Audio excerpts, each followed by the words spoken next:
This is a watercolor tutorial by Ekaterina Smirnova on how to paint a lightning storm.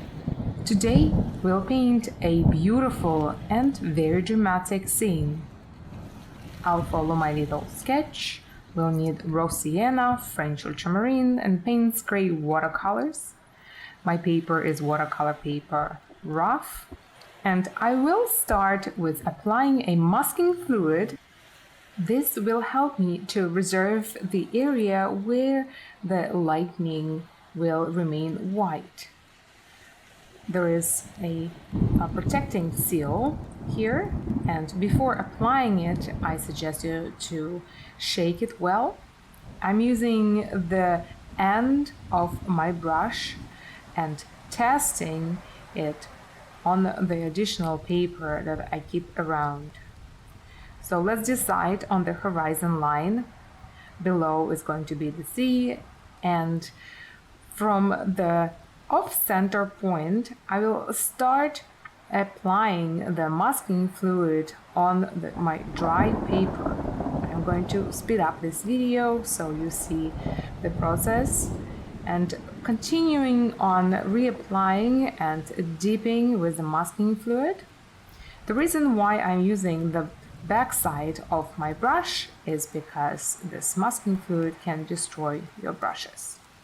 Once this masking fluid is dry, I will start with applying a light wash of raw sienna. I squeezed some from my tube, added a ton of water, and I am ready to apply this light yellow all around, because I would like to keep the lightning warm. There's a lot of energy going through when the lightning hits, and this energy is going to be represented by a yellowish color. So now I'm squeezing my brush, it is a bristle brush, and removing the edges that formed after I applied the yellow color. I just want to have no borders anywhere. Once I made it clean, I'm going to wait for it to dry. Meanwhile, I will try to mix a color for the ocean. I'm mixing raw sienna and an ultramarine color until I am satisfied and the color is rather turquoise. See, adding more blue ultramarine, and this I think is a good color. So how about I paint with this color, and I'm going to try to be careful not to go over the yellow for the lightning that I painted, so my colors do not blend. At the moment, for the first layer of the ocean, I'm just going to apply a smooth color turquoise. I will let it dry very well again. By testing your color with your hand, you can see that it is dry, and with the light wash of mixture of Payne's gray and water, I will place this color all around the top part, even over the yellow part of the lightning. After the first layer, I will start deepening the color by intensifying the Payne's gray, though I will be reserving the areas around the lightning and will try to not paint over. Layer after layer, while the paper is still wet, I will continue on deepening the sky.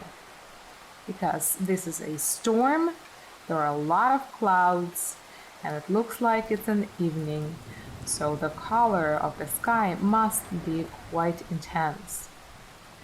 I will also try to fix some areas that formed while I was painting.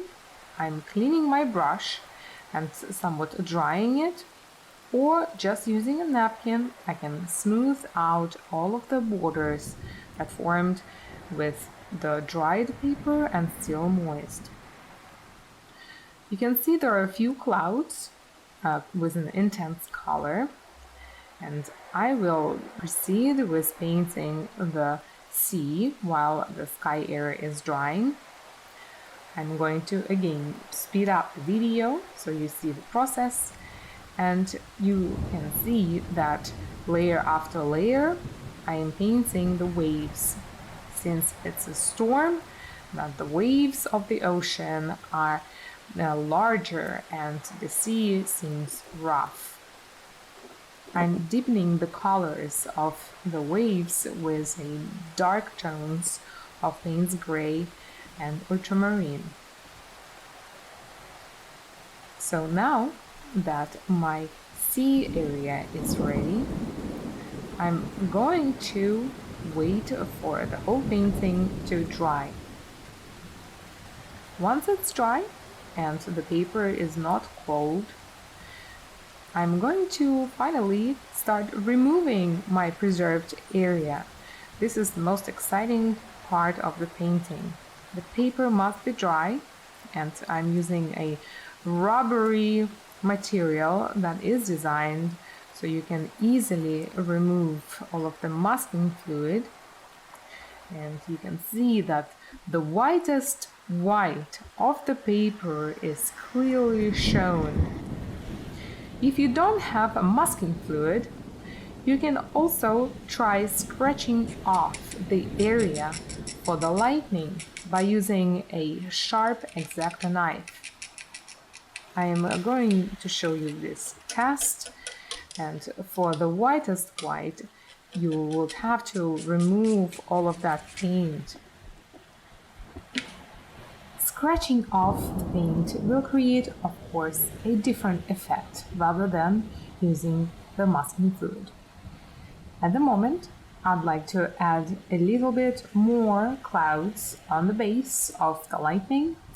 I pre-wetted just that area, and now using an intense Payne's gray color, I'm forming some of the base clouds.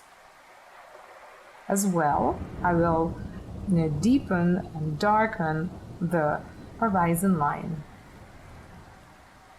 So this painting is done.